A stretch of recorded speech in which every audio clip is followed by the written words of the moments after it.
I'll request you to keep your question short. If it is more than 1 minute, then it's really not a question, it's commentary, which we can hold for another day. Also, Dr. Moosa's book, What is Madrasa? We have a few copies here, and he will be signing it after the program. We are really selling them less than half price. They are, publisher is selling it for $57, and we are giving you here for $25. And author is signing it too. So if you are interested, at the end of the program, please come to this corner on my right hand, and we will be doing book signing. I didn't know the book is that expensive. Really? No, I think the retail price is $25. Should be. That is Okay. So there is a Maqasid Sharia movement going on. Would you care to comment on it? So, Maqasid al-Sharia, that is the purposes of Sharia. In other words, around about in the 11th century, the scholar that I've studied carefully by the name of Abu Hamid al-Ghazali, but also his teacher, wrote on the side of their elaborate musings on Islamic thought, also said that one can distill the Sharia, which means the best way to translate Sharia is a set of moral and ethical rules and practices, and that these rules and practices, these practices that you have to observe, that they have certain purposes. So Ghazali and his teacher Juwaini distilled it to having the purpose of preserving. The goal of Sharia is to preserve religion, to preserve intellect, to preserve property, to preserve family, and to preserve life. 5 purposes. Now, that became, but Ghazali himself said that, this has got to do with the question of public interest, maslaha, and maslaha is amongst the dubious kind of sources. Later on in the 14th century, someone by the name of Izzuddin ibn Abd Salam al-Sulami wrote elaborately about that and talked about the Maqasid al-Sharia. Then, obviously, much later, the famous Shatibi wrote a 4-volume work in elaborating these various purposes of the Sharia. Now, this purpose of the Sharia narrative has been around for a long time, but what happened at the turn of the 19th to the 20th century, Muslim reformers in Egypt, one by the name of Muhammad Abdu, traveled to Tunisia, and he saw these people reading this very interesting book called Al-Muwafaqat of Shatibi. He takes a copy to Egypt, has it published, and then says there are interesting things in here. So what Muhammad Abdu and others try to do is to try to convince Orthodox Muslim scholars that they need to make a change in their mode of thinking, given the changes that are happening around the world and in their Egypt. So he had to find something within the tradition, and this became the kind of a new narrative, a rhetoric that Sharia has purposes, and it also makes Muslims feel very good. That Sharia, it can be easily explained, preserving religion, preserving life, preserving intellect, property, and family. Who can disagree with that, right? But it doesn't mean that you get rid of the death penalty. No one has been thinking about that. Or the question of life, do you think in terms of gendered life, male life, female life, those kind of stuff. So it has been what I call a good way to get Muslims, and especially Islamic revivalist movements, and Professor Fazlur Rahman also has mentioned it in some of his work, but Islamic revivalist movements were trying to push Islam in societies, have made this very, very kind of a current narrative, and made it kind of, that this is the solution. But Muslim traditionalists and Orthodoxy are extremely worried about this, because they think that it's going to completely undermine the complex epistemology of the tradition. Although in places like Saudi Arabia and so on, they are now doing dissertations on a maqasidi approach to tafsir, a maqasidi approach to hadith studies. These are all well-intentioned stuff, but I think what the rebooting of Islamic thought requires is what I just spent the last 60 minutes talking about. That is to rethink the apparatus itself. So this will be a small piece. It's the feel-good piece. Maqasid is the feel-good piece. It makes Muslims feel good. It also makes Muslims sound intelligent. And you can talk to your children about Sharia. And you don't have to be telling the scary stories about Sharia, about chopping off hands and those kind of stuff. So it is what I call a band-aid solution. And as a doctor, you know that a band-aid requires a lot of work on it. So it is helpful, but it's not the end goal. The bigger problem is this examination of the tradition. This knowledge of this tradition must become more widely spread and available, and we need to create the kind of scale it up. The scaling it up at a level. Now, where does this happen and who is taking tradition seriously? Young Muslims studying at American universities, doing graduate studies, digging into the archives, studying these things very, very carefully, and beginning to produce knowledge of the tradition, studying its history, certain kind of possibilities. But it's only beginning. Or at European universities, or also in India and Pakistan and other places in the Middle East and so on. But as you know, in various parts of the Middle East and majority Muslim societies, there are limitations on how both the institutions are suffering because of the lack of financing. All the money goes to the business school and to the medical schools, very little money for the humanities and the divinity school and the Sharia studies and so on. So it's a really difficult thing. Plus, religion is highly political. So the ability to speak freely and talk about questions about the religion and theology becomes fairly a dangerous business. There's a very eager questioner there. Let me ask a question before I give to my colleague here. As we have madrasas now started to grow in United States, right here in Chicago, one of the greatest worry which some people have is that this madrasa will create a culture war in the community. That a majority of community which practice their religion in a more moderate way and in a way that they should integrate in American society, these madrasas will impose a very harsh orthodox interpretation which will make difficult for Muslims to integrate in American society. So would you like to comment on that? That's a very good question, and I think I omitted to talk more about that, but I'm happy to take this opportunity to say that.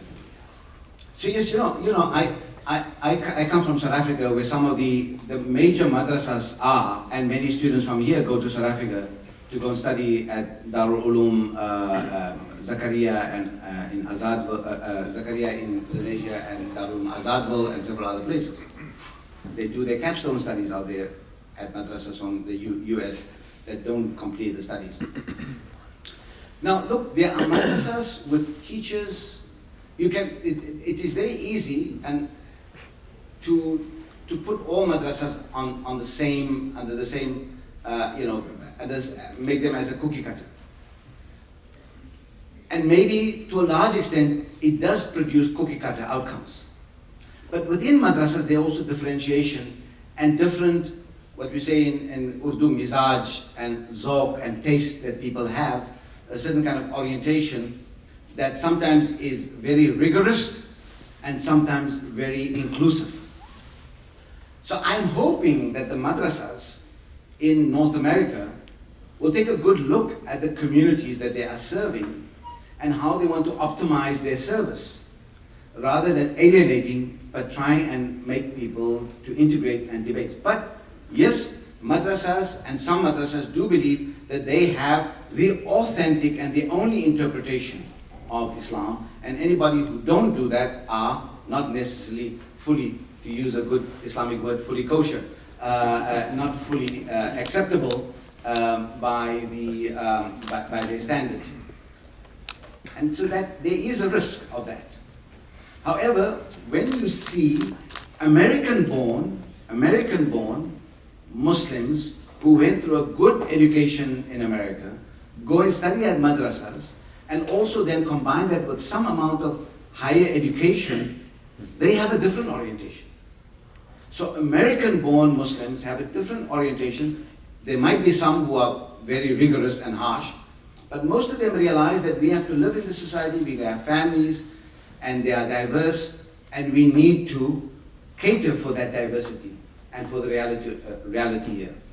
Now, obviously, you know, I have not studied American madrasas very carefully. I do keep conversations alive with some of the leadership of the madrasas and so on, but I'm hoping that it doesn't create a culture war.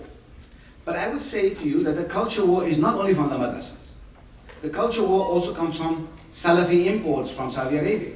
People go study at Medina University, come back, and they come back with, you know, regulation beards, regulation clothing. But I normally say give them 10 years, then they all mellow down. They all mellow and they start trimming the beard and they start doing that. And some stick around because they can't get, their marketing would suffer if they change their ways, so some just stay to it. So there's a whole range, but the possibility of a culture war is real. Therefore, those who are on the other side of the madrasas need to up their literacy. You can't just go for the simplistic Islam and simpleton Islam that you want to read, the do-it-yourself version. You need to invest in good institutions, Muslim institutions, community-based institutions, that is going to teach the stuff in the madrasas, but people who will provide for you a better orientation of what that knowledge is all about. And it doesn't have to follow the madrasa pattern, but it will tap into the same resources and grow something else. So it's not a winners take all situation. The question is, madrasa communities are active and working hard in pushing their brand. What are the others doing? What brand are they pushing? So it is the fault of the lack of vitality in Muslim communities to give the communities diverse forms of Islamic thought. So so the culture war will happen if there is no work on the other side. Because you can only have a good conversation when you have strong resources on both sides, and then you'll come out to a third place. Sorry for being the bearer of bad news. Thank you for your very interesting and informative talk. My question is, and I'm somewhat disappointed to hear that madrasa educators in India and Pakistan do not have much interest or enthusiasm for physical sciences. You mentioned that they are reluctant, kind of reluctant. What would it take for them to realize that mathematics in particular is the foundation of all knowledge, total dependence on mathematics? So unless they realize this thing, the education they are imparting is deficient. That's an important point you make. And you know, once upon a time in Deoband, they did study Euclid. They don't study it anymore. And a British visitor to the Deoband campus said he was impressed of how people were studying Euclid, and the reference you made to mathematics. The question is, no, the issue is that those who wield power and authority, look, having knowledge of the deen, of faith, also gives you a certain kind of power, and also gives you a monopoly. So it will be a monopoly, and the monopolies will then win out if you don't have competition ideas. So therefore, you might want to think about the alternatives. I can't disagree with you, sir, in terms of a question, but it's a very philosophical question that cannot be easily spoken to the madrasa leadership. But I can tell you that when you take, and we put through 150 recent madrasa graduates, where we teach them science. We teach them science. And the reason I did so was because the head of the Islamic Fiqh Academy of India, the Secretary General, the late Secretary General, Amin Usmani, kept on writing to me letter after letter, then afterwards via email, when I was at Duke University, and saying to me, you need to do something for the next generation of Muslim theologians. You need to do something for the next generation of Muslim theologians. And I told him, what do you want me to do? He said, well, you've been through the madrasas, you've been through education and your doctorate and you're doing interesting work, you need to do something. So finally, when I moved from Duke to Notre Dame being a place that is much more open to theology and you can talk about the religion in ways that at Duke it would have been difficult, I could then embark on this project on educating young Muslim madrasa graduates on questions of Islamic theology and the questions of science. Because I know, and I know from my own experience, that once the scientific question comes to your mind, what is matter? What is the source of matter? How does the world operate?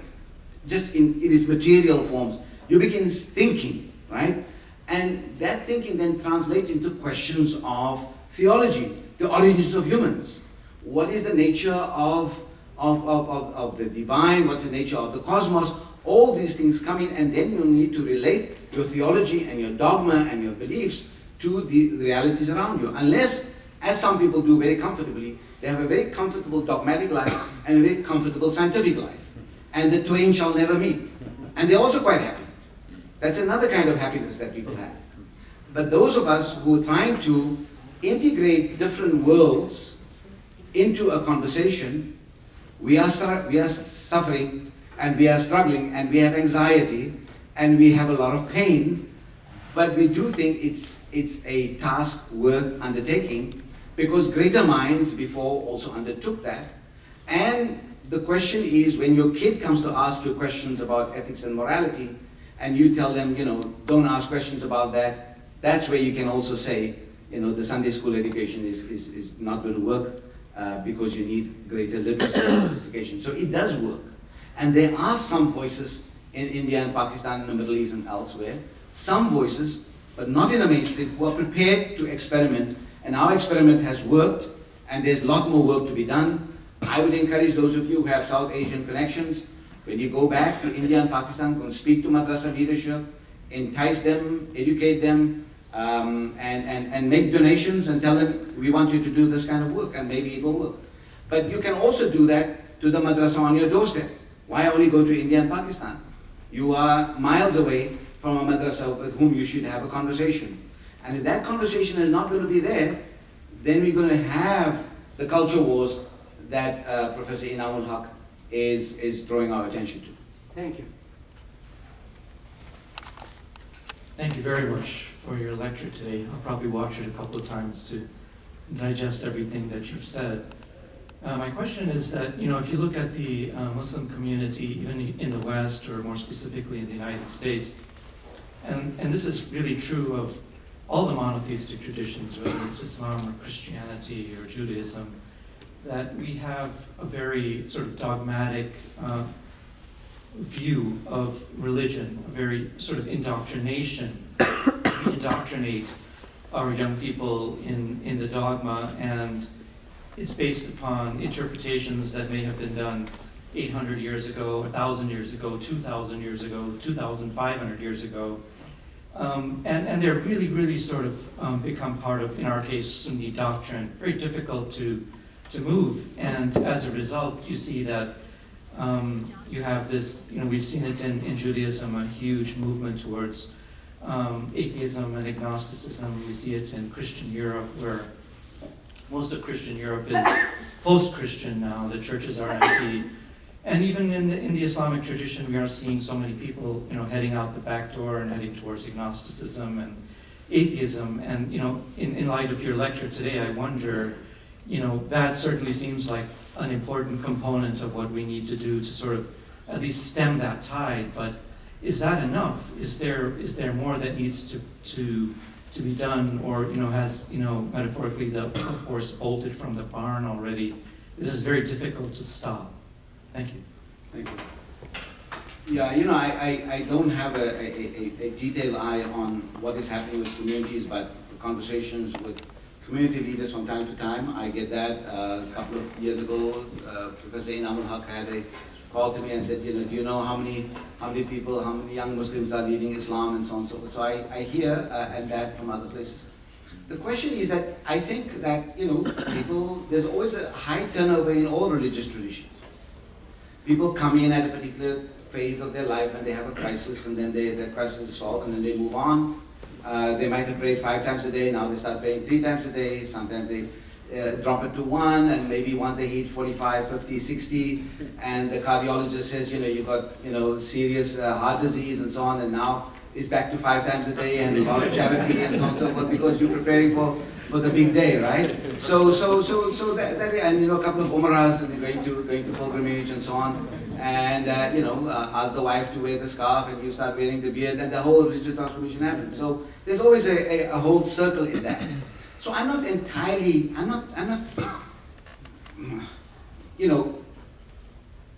people have all kinds of questions. And sometimes people are put off by the kind of conversations that are held in mosques or in living rooms about how you might have a son or daughter, of how you talk about a person of another color, or a person of another faith tradition, or a person of another kind of persuasion. That's what puts people off. Not necessarily, in other words, because you are a representative of a faith tradition when you're speaking. That's where, and the American mindset, the next generation is all American. They think, they get personally touched by things. It's not so much the substance, but how they feel, right? It's all about feeling. And wokeness makes you feel quite woke, right? So this is in the air. So we must be extremely careful of how we talk about a whole range of things. Number one. Number two is the work that people like me and others in this room and elsewhere do about developing educational tools to edify and to create good souls and to create good minds and so on. That requires a lot of work and intelligence and deliberation. And we need to think, as a Muslim community or as an American Muslim community, how much investment goes into that? How much investment goes into that? Very little of. Muslims are quite happy to put up mosques, big mosques, and a lot of, Sunday school is important, but how much is invested in Islamic Sunday school? How can you up the level of literacy there?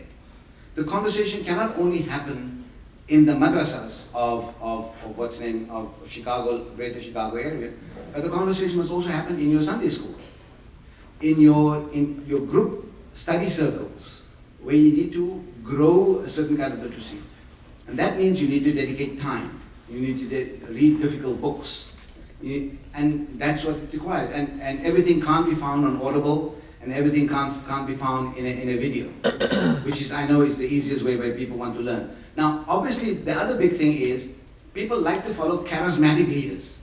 So the rooms get filled up with charismatic leaders, and the charismatic leader can lead you for 2 to 3 to 4 to 5 years, and then the narrative runs down. Or the charismatic leader makes one mistake, and then the charismatic leader has fallen, and you have also fallen. What it really requires is that individuals and Muslims must develop literacy, make your own mistakes, but at least try to learn. Learning is a big problem. My books don't get sold. Professor Marcia's books don't get sold in the hundreds, as they should be read, because people don't want to read, and people don't want to take the effort to read difficult books. They want, simple books, the DIY version of things that are going to create lots of problems. So it requires a certain kind of investment, sir, and a strategy for scaling up literacy in our communities.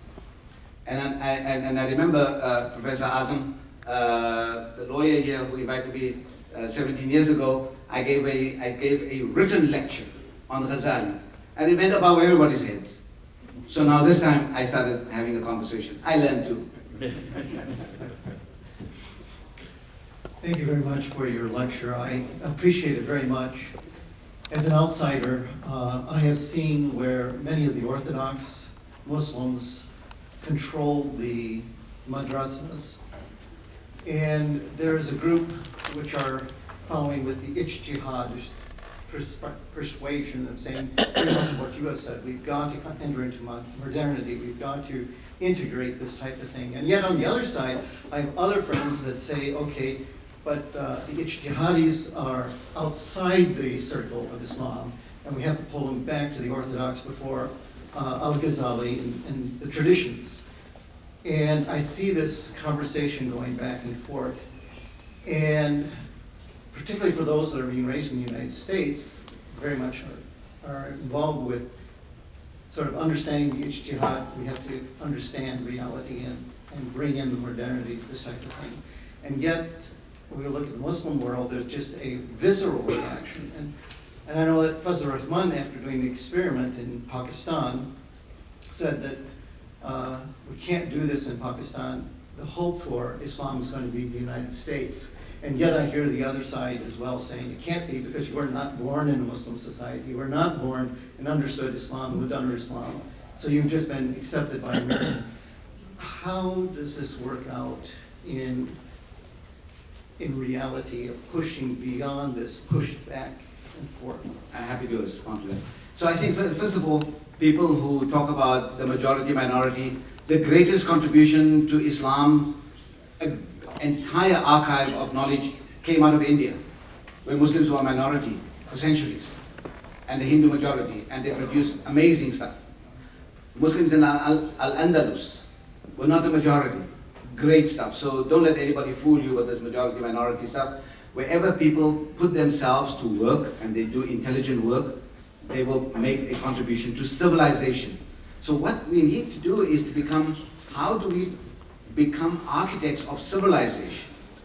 And civilization is not some big idea, but how to be civil to one another, how to develop morals and ethics, and how to appreciate the beauty that is in the world, and to appreciate the other in more complex ways. This is a simple version of civilization. This debate about ijtihad and who's qualified and what is, unfortunately, in my view, a false narrative. It's a false narrative. When Muslim reformers in the 20th century fought amongst themselves, Muhammad Abdu against the rest.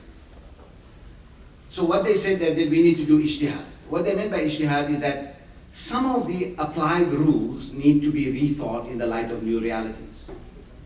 But that again became band-aid kind of interpreted. So it was about photography, it was about music, it was about the nation state. And obviously it was not a serious look at what is a nation state. Those people who advocated for ijtihad were not deeply familiar with modern knowledge. They had basic kind of smattering of understanding of reading some materials that translate into Arabic or Urdu, and then apply it, because there were such exigencies that pushed them to begin to think about those issues. So this ijtihad thing is a false narrative. What we need is serious knowledge. And ijtihad means to labor, to do intellectual exertion. It's the effort that needs to be put into it. So ijtihad is an effort thing, but ijtihad also has a technical meaning. The technical meaning of ijtihad is this, that who qualifies to interpret the prophetic tradition and the revelation, and who can interpret the tradition? So there has been a narrative among Sunni. Shi'ism had its own issues. Early Shi'ism, you did taqleed, you followed the Imam. Once the Imam died, now Shi'ism was in crisis. What to do? Because the Imam has gone into occultation. If you are a 12 Shiite, if you are Ismaili Shia, and I know there's some Ismaili Shias, you have a living Imam. So the living Imam gives you direction. So then in Shi'ism, ijtihad became much more available.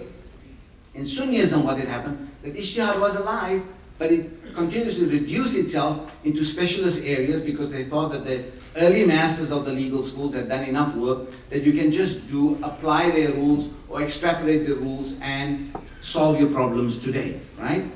But ijtihad does take place in the form of fatwa issue.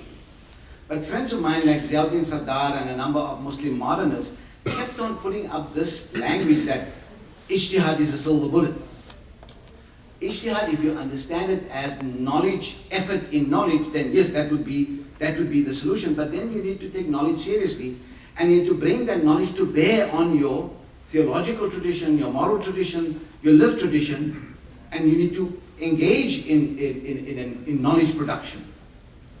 So those folks that you are talking about are saying, we need to do ijtihad and we don't have to follow the Muslim clerics, because every Muslim can do this work by themselves. They have a point, but they need to do serious work. and they need to be taken seriously. If they have, even if they don't have university credentials, it must show up in their research, it must show up in the work that they are presenting. So it's not a question that whether you've been to a madrasa or not been to a madrasa, can you deliver the goods? And the goods means research, deliberative thinking, and providing solutions that are meaningful, but are also in some ways related to the tradition, but also new things, right? And that's the big challenge. So I hear what you're saying, and I can see people you are talking to. So for instance, if you go to the madrasa, very few people are going to talk about ijtihad. But if you go to an MSA or to, not even MSA, say ISNA and some of those places, then some of the speakers there are going to talk about how great it is. We must just do ijtihad and we're going to find our solutions. It's a little bit more complicated than that. But I think, unfortunately, this has now become the kind of the narrative or the kind of quick fix narrative that I don't think delivers goods either.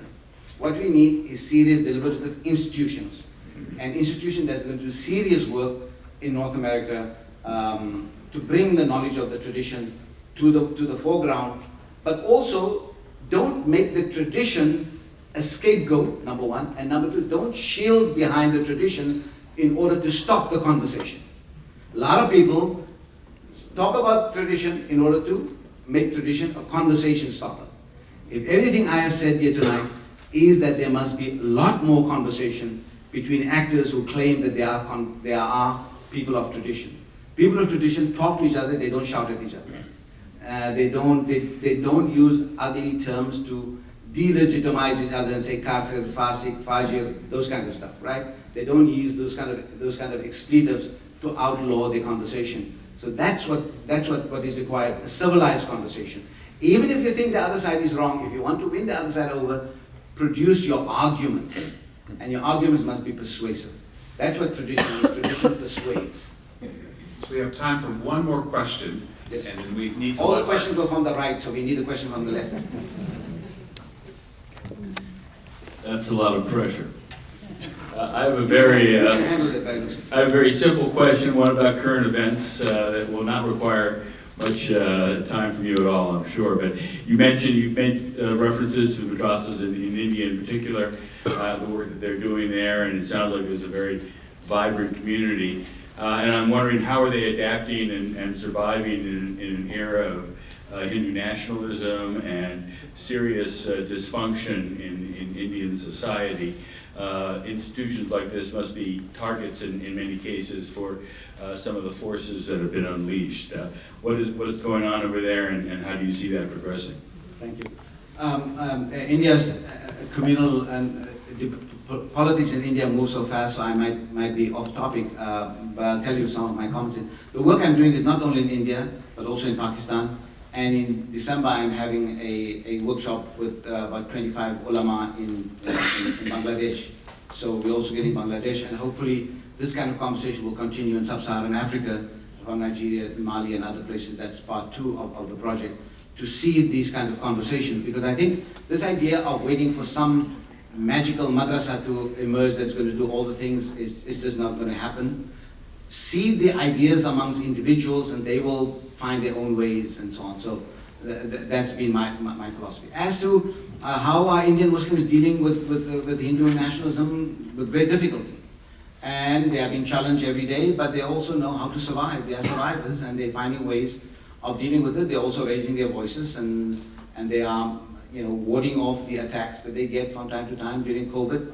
Muslims groups were particularly targeted, but also some Muslims did silly things by having big gatherings and doing crazy things, even though Hindus are gathering in their millions and became great spreaders. But the Muslims in Tabligh were accused of creating the COVID jihad or the death jihad. In India, everything is that when a Muslim marries a Hindu woman, or the Hindu woman converts, it's called a love jihad.